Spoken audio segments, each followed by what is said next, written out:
Bismillahirrahmanirrahim. Assalamualaikum warahmatullahi wabarakatuh. Alhamdulillahirabbil alamin. Bihi nasta'in wa ala umuri dunya waddin. Wassalatu wassalamu ala asrafil anbiya wal mursalin, amma ba'du. Teman-teman yang berbahagia, semoga teman-teman semua selalu diberikan kesehatan serta rezeki yang berlimpah dari Allah Subhanahu wa taala. Di waktu yang singkat ini, saya ingin sedikit membahas tentang sebuah atau makna dari kehidupan. Di setiap kehidupan manusia pastilah selalu ada masalah. Entah itu masalah keluarga, masalah pribadi, khususnya yang saya bahas ini adalah masalah keluarga. Allah Subhanahu wa taala berfirman dalam surat Al-Baqarah ayat 155, "Wala nabluwannakum syai'." Semua manusia, semua orang yang hidup pasti kami akan berikan ujian berupa masalah ataupun ujian-ujian lainnya. Dalam kodratnya masalah dan kehidupan berbanding lurus. Ketika kita tidak ingin ada masalah, maka kita tidak usah hidup. Selesai masalah, selesai semua. Maka ketika kita hidup lalu mati, selesai semua masalah kita, tuntas semua masalah kita. Dalam keluarga banyak masalah yang timbul, terlebih dalam kondisi zaman yang serba cepat, serba akan teknologi, maka akan timbul masalah-masalah baru yang hadir dalam kehidupan manusia.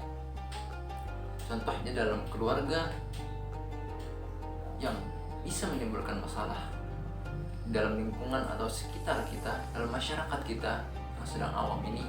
Pertama itu ada nikah siri, lalu ada poligami, dan yang marak terjadi saat ini kekerasan dalam rumah tangga. Semua itu ada sebabnya, entah dari sang suami, sang istri, ataupun anak juga bisa. Karena dalam kekerasan rumah tangga tersebut bukan hanya suami yang melakukan kekerasan, tapi ada pun istri yang seharusnya sebagai pengayom keluarga, penyayang anak-anaknya bisa melakukan kekerasan. Itulah masalah-masalah yang terjadi di dalam zaman yang sudah serba cepat ini.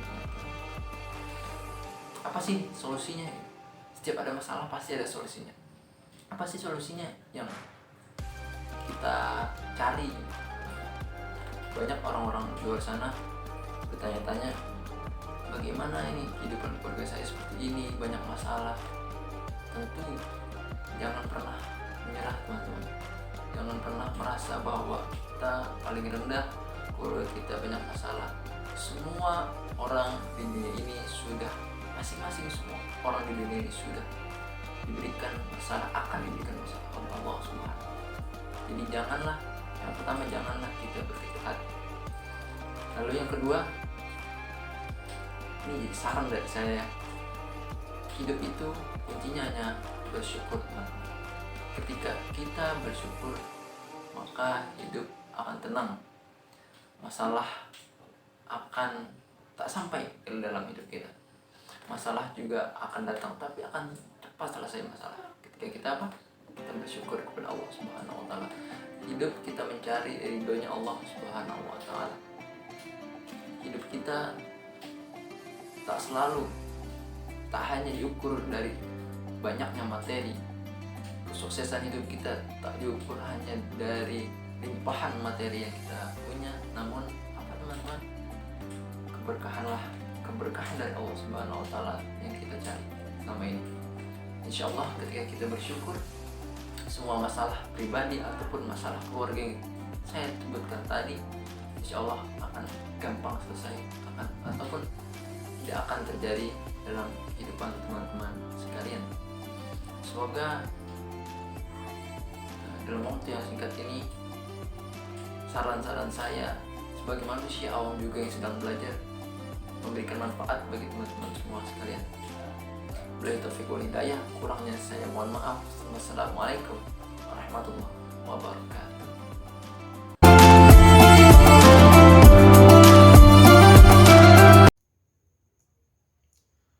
Assalamualaikum warahmatullahi wabarakatuh. Nama saya Muhammad Kemal Parandi dari jurusan Perbankan Syariah Universitas Muhammadiyah Profesor Dr. Hamka. Nah, pada kesempatan kali ini saya akan membahas terkait dengan pandangan Islam terhadap nikah siri. Berbicara tentang masa depan, emang perlu dipertanyakan, apalagi soal pernikahan. Dalam membangun rumah tangga, pasti perlu adanya kematangan dalam diri sendiri karena pernikahan bukanlah hal untuk main-main. Di sini yang saya bahas bukanlah pernikahan seperti pada umumnya, yaitu sah secara kewarganegaraan dan sah secara agama. Sebenarnya nikah siri itu tidak pernah diajarkan oleh Rasulullah SAW. Maka dari itu nikah siri tidak ada di ajaran Islam. Namun banyak yang menjadikan perdebatan tentang nikah siri, dan banyak juga ulama yang mengatakan bahwasannya nikah siri itu tidak sah. Tetapi ada juga ulama yang mengatakan bahwasannya nikah siri itu sah. Yang kita ketahui bahwa nikah siri itu adalah pernikahan secara diam-diam yang dihadiri oleh dua orang saksi dan wali tanpa adanya keterlibatan negara di dalamnya. Kalau dilihat dari segi agama, pernikahan ini pun dianggap sah karena telah memenuhi rukun nikah seperti adanya wali dan dua saksi dan ijab kabul. Hanya saja tidak tercatat oleh negara. Perlu ditekankan bahwa nikah siri haruslah memenuhi syarat akad nikah atau rukun nikah, barulah pernikahan itu dianggap sah, mesti tak tercatat oleh negara sehingga pernikahan itu akan jauh dari zina dan perbuatan maksiat. Nah, kemudian ada beberapa dalil yang mengatakan bahwasannya tidak ada nikah kecuali dengan adanya wali dan dua saksi yang adil. Hadis riwayat Al-Homsah. Kemudian yang kedua, wanita manapun yang menikah tanpa izin wali maka nikahnya batal. Hadis riwayat Ahmad, Abu Daud dan Baihaqi. Jadi selama syarat akad nikah terpenuhi maka nikah siri secara agama dianggap sah. Nah, mungkin penjelasan terkait dengan hukum nikah siri menurut pandangan Islam sebagai saran, alangkah baiknya pernikahan itu dilakukan secara sah agama maupun negara agar tidak menimbulkan perdebatan lainnya di masyarakat seperti adanya omongan-omongan dari tetangga. Nah, kemudian masalah nikah siri juga pasti menimbulkan banyak dampak hukum bagi para pelakunya. Nah, menurut pasal 2 ayat 1 mengatur bahwa namun di dalam ayat selanjutnya Undang-Undang Perkawinan mewajibkan pencatatan perkawinan untuk mendapatkan akta perkawinan. Jadi akta perkawinan adalah bukti terjadinya perkawinan, bukan yang menentukan sah tidaknya perkawinan tersebut. Hanya saja bukti inilah yang menyebabkan anak maupun istri dari perkawinan siri tidak memiliki legalitas di hadapan negara. Jadi perkawinan siri memang secara sah secara agama, tetapi tidak memiliki kekuatan hukum dan karenanya dianggap tidak pernah ada dalam catatan negara. Dengan kata lain, perkawinan siri tidak diakui oleh negara. Nah, berbicara kenapa nikah siri banyak dilakukan orang, mungkin ada sebab dan akibatnya. Mungkin di lain sisi karena yang pertama, nikah siri bisa terjadi karena tidak direstui oleh orang tua maupun kedua belah pihak. Misalnya salah satu orang tua ingin menjodohkan mereka dengan calon pilihan mereka. Kemudian yang kedua, biasanya nikah siri juga dilakukan karena adanya hubungan yang terlarang. Misalnya salah satu dari mereka sebelumnya pernah menikah secara resmi, kemudian cerai dan ingin menikah lagi dengan orang lain. Nah, yang ketiga, nikah siri dilakukan dengan alasan karena sudah tidak mencintai pasangannya lagi karena sudah tidak bahagia dengannya. Kemudian yang keempat, bisa saja nikah siri dilakukan karena ingin menghindari dosa karena zina. Yang kelima, nikah siri juga dilakukan karena belum ada kesiapan materi dan sosial sehingga mereka khawatir karena belum mapan sama sekali mending melakukan nikah siri. Dan kemudian yang keenam, mungkin sebagai pilihan kepada yang ingin berpoligami dengan alasan yang dimiliki seperti ingin punya istri kedua.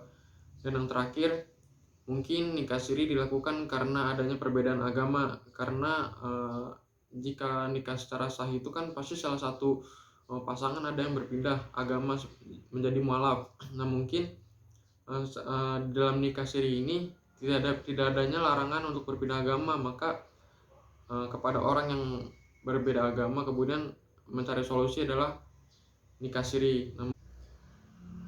Nah, mungkin pembahasannya seperti itu, kurang lebihnya mohon maaf. Assalamualaikum warahmatullahi wabarakatuh. Assalamualaikum warahmatullahi wabarakatuh. Saya Hikmalila Firhada. Pada kali ini saya ingin berbicara mengenai pernikahan dan lebih tepatnya membahas mengenai nikah siri. Pernikahan merupakan suatu peristiwa penting bagi seorang manusia karena urusan pernikahan itu merupakan peristiwa yang penting dalam kehidupan bermasyarakat, maka suatu negara itu juga berhak mengatur urusan pernikahan dalam suatu aturan yang jelas. Untuk apa? Untuk memberikan perlindungan hukum dan ketertiban dalam kehidupan bermasyarakat. Di Indonesia, pernikahan itu harus resmi di mata negara dan juga di mata agama. Tapi ada beberapa orang yang melakukan pernikahannya itu di bawah tangan atau disebut juga dengan nikah siri. Nah, nikah siri itu diartikan sebagai bentuk pernikahan yang dilakukan berdasarkan hukum agama, tetapi tidak dilakukan secara resmi di kantor urusan agama atau di KUA dan juga di kantor catatan sipil. Jadi nikah siri itu adalah pernikahan yang sah secara agama namun tidak sah di mata hukum. Nah, pada zaman dulu yang dimaksud dengan nikah siri itu adalah pernikahan yang sesuai dengan rukun perkawinan dan juga syaratnya itu menurut syariat. Hanya saja saksinya itu diminta untuk tidak memberitahukan terjadinya pernikahan tersebut kepada khalayak ramai atau kepada masyarakat. Nah, pada saat ini nikah siri itu diartikan sebagai pernikahan yang dilakukan oleh wali atau wakil wali dan disaksikan oleh para saksi tapi tidak dicatat di KUA bagi yang beragama Islam atau tidak dicatat di kantor catatan sipil bagi yang beragama non-Islam. Lalu bagaimana hukum nikah tanpa dicatatan pada lembaga pencatatan sipil? Nah, itu ada dua hukum yang harus dikaji. Pertama itu dari hukum pernikahannya. Nah, dari aspek pernikahannya, nikah siri itu tetap sah menurut ketentuan syariat dan pelakunya itu nggak boleh dianggap melakukan tindak kemaksiatan. Nah, kemudian aspek yang berikutnya dari hukum tidak mencatatkan pernikahan di lembaga pencatatan negara, itu pada dasarnya fungsi pencatatan pernikahan pada lembaga pencatatan sipil itu adalah untuk seseorang memiliki alat bukti. Alat buktinya untuk apa? Untuk membuktikan bahwa dirinya itu benar-benar telah melakukan pernikahan dengan orang lain. Karena salah satu bukti yang dianggap sah sebagai bukti syar'i adalah dokumen bukti yang dikeluarkan oleh negara. Nah, ketika pernikahan itu dicatatkan pada lembaga pencatatan sipil, tentunya seseorang itu telah memiliki sebuah dokumen resmi yang dapat dijadikan sebagai alat bukti di hadapan majelis peradilan ketika ada sengketa yang berkaitan dengan pernikahan atau sengketa yang lahir akibat pernikahan seperti waris, hak asuh anak, perceraian, nafkah, dan lain sebagainya. Kemudian, apa sih alas pasangan itu melakukan nikah siri? Nah, pertama bisa karena faktor ekonominya, jadi dia melakukan nikah siri. Terus karena mungkin sebagian orang menganggap proses administrasi pernikahan itu dianggap terlalu sulit. Kemudian juga bisa karena tidak mendapatkan persetujuan dari keluarga dan atau tidak mendapat persetujuan atau disetujui dari istri pertama jika seorang suaminya itu ingin menikah lagi dan sebagainya. Banyak orang yang belum mengetahui dampak yang dilakukan apabila melakukan menikah siri. Dampaknya itu nggak hanya dialami oleh orang yang melakukan pernikahan tersebut atau pasangan tersebut, tapi dampaknya itu kepada anak yang dilahirkannya nanti. Nah, dampak yang timbul itu dari nikah siri apa aja? Pertama, ada perkawinannya dianggap tidak sah. Walaupun pernikahannya itu sah di mata agama, tapi di mata negara perkawinan tersebut dianggap tidak sah. Nah, kemudian karena pernikahan di mata negara itu dianggap tidak sah karena belum dicatat oleh kantor urusan agama atau kantor catatan sipil. Nah, anak tersebut, anak yang telah dilahirkan itu hanya mempunyai hubungan perdata dengan seorang ibu ataupun keluarga dari ibunya dan tidak ada hubungan dengan ayahnya. Jadi artinya anak tersebut tidak dapat menuntut hak-hak dari ayahnya, hak-haknya itu dari ayahnya. Kemudian dampak yang ditimbulkan dari baik istri ataupun anak yang dilahirkan dari perkawinan tersebut tidak berhak menuntut nafkah atau warisan dari seorang ayah. Kemudian dampak negatif lainnya dari nikah siri itu gampang juga terjadi poligami, dan nikah siri itu juga sering banget nimbulin rasa khawatir bagi yang menjalankannya karena pernikahannya itu tidak mempunyai kekuatan hukum. Nah, sebenarnya untuk nikah siri itu tidak ada paksaan bagi masyarakat untuk mencatatkan perkawinannya ke kantor urusan agama ataupun kantor catatan sipil. Jadi jika tidak mencatat perkawinannya itu bukan berarti mereka melakukan suatu kejahatan, tapi dapat digarisbawahi bahwa pernikahan yang tidak dicatatkan itu jelas bahwa itu memberikan dampak atau konsekuensi hukum tertentu yang khususnya merugikan kepada pihak perempuan dan juga kepada anaknya nanti. Sekian yang dapat saya sampaikan, kurang lebihnya mohon maaf. Assalamualaikum warahmatullahi wabarakatuh.